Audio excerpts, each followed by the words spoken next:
If you are worried that you haven't built enough wealth as a millennial, I'm going to show you that it's not too late for you and how you can realign your mindset to start accelerating your wealth to where it should be. Stay until the end of the video and you'll have the knowledge to be able to build the wealth you desire if you're feeling left behind. This channel teaches people about business, money, and investing, helping you to improve your financial well-being. If you're interested in achieving this, hit that like button and subscribe. First, a little bit of history. I've added chapters so you can skip straight to the tips for building wealth and catching up if you wish. But for those of you who want to know how us millennials have had a bit of a raw deal, here goes. As a millennial, myself, I've had it as tough as all the rest of the millennials out there. I am 41 years old, so at the top end of the millennial band, but still in it just. In our adult lifetimes, we have seen a number of economic situations which have held us back from creating wealth. If we look at the economic recessions to hit the adult life of millennials born between 1981 and 1996, you can see we have had a pretty rough ride in terms of the state of the economy. In 2000 to 2002, we had the dot-com bubble where the overinflated prices of internet stocks burst and left people holding collective stock market losses in the trillions of dollars. And on top of the dot-com bubble, we had the 2001 9/11 attacks in New York, which helped create economic chaos and lead to thousands of layoffs. Then, after a few years' respite, we hit the 2007-2008 financial crisis caused by the subprime mortgage crisis, which at the time was the worst economic downturn the U.S. had ever seen since the Great Depression of 1933. This economic downturn hit just as a lot of millennials were finding their place in the workforce and starting their careers, so the impact was devastating to millennials trying to build wealth and build a better life for their families. We then had the 2020 recession caused by you-know-what, which broke all records in terms of people being made unemployed. We now have the cost of living crisis, soaring interest rates, and the war in Ukraine. On top of all that economic chaos, millennials are also now saddled with a ton of student debt, which is now at a record-breaking high of $1.76 trillion as of the time of this video. So you can see from this timeline that it has been a pretty rough ride for us all, and it's understandable that you may feel like you are not where you should be in terms of building your wealth. Is it too late to build wealth? So is it too late now to build wealth for retirement or a kid's college fund or a new home? Well, according to many financial experts, no. It's not too late for even the oldest millennials such as myself to build wealth for retirement. I have only recently started taking retirement seriously over the past 7 years or so I am behind and I am having to put away more money each month to reach my goals. It is going to take some hard work and effort to get to hit the goals I have set for myself, but I am prepared to make some sacrifices now to hit these. And you should be too if you want to build more wealth than you have currently and hit your financial goals in the future. Starting early. If you are watching this and you are a younger millennial, or if you are a post-millennial watching this, you really need to start thinking about retirement and building wealth as soon as you possibly can in life. The earlier you start, the more compound interest works for you, meaning that you can save less over a longer period of time because you have the power of compounding. I have a daughter who is 10 years old, and I am currently looking at starting a pension for her to gift her the power of compound interest when she retires. This is how powerful it is. Compound interest. I'm sure you know what compound interest is. People like Warren Buffett swear by it. It has been referred to as the eighth wonder of the world. It's the power of interest earning interest on top of interest over and over again over a long period of time.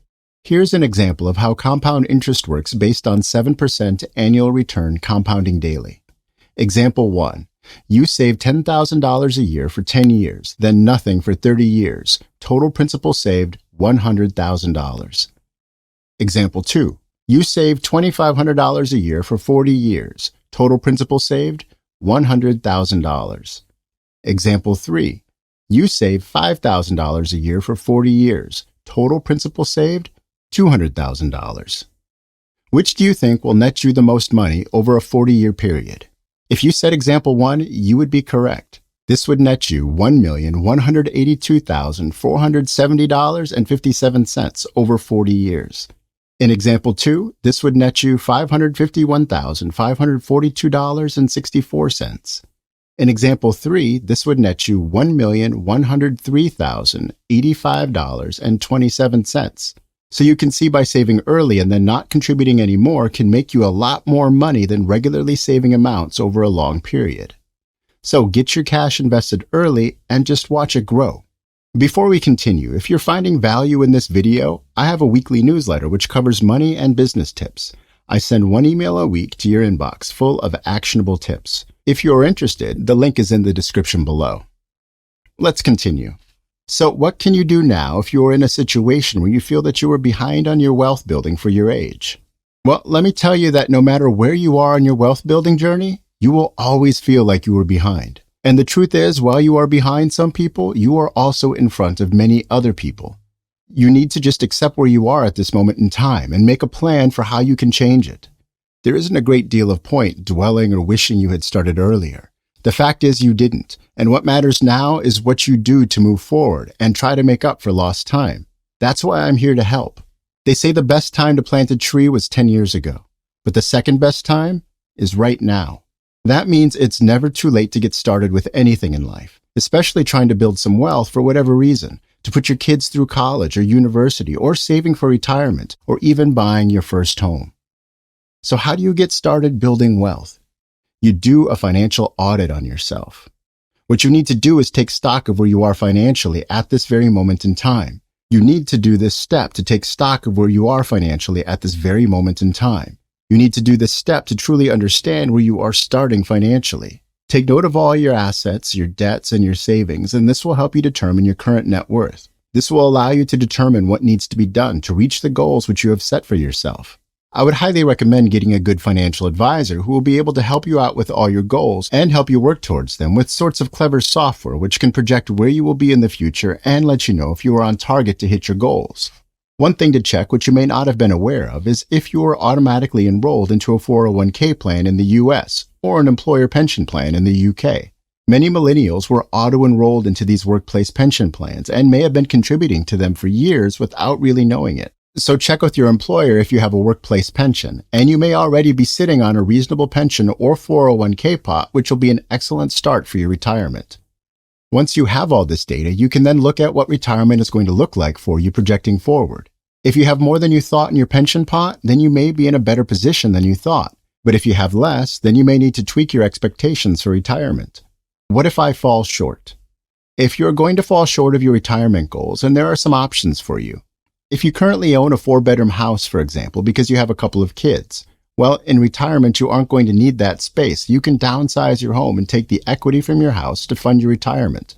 You could also consider moving to an area with a lower cost of living. You may need to live somewhere at the moment for work, which has a higher cost of living. While in retirement, you don't need to do that, so there is money to be saved there, and in retirement, every penny counts. You could also consider working longer. Hear me out before you panic. The retirement age initially was set because many people worked in demanding manual labor jobs, and as our bodies got older, they couldn't physically do the work anymore. But now a shift in technology and working patterns in computers means that you will probably be able to work a lot longer than previous generations because the work you're probably doing isn't as punishing on your body. This means that you aren't relying solely on pension to fund your retirement. Just working an extra 3 to 5 years can mean that your pension or 401k is given longer to grow, and it's all about the length of time you are invested in the markets. The longer your investments are left to grow, the more they will grow, as mentioned in the compound interest section earlier. Take another look at this if you need to.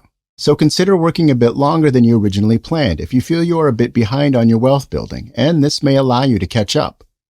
So are there other options? You could also consider starting a side hustle to fund your retirement. Starting a side hustle to fund your retirement or other financial goals is a great option. You could consider asking your current employer for a raise and invest all of the raise which you negotiate.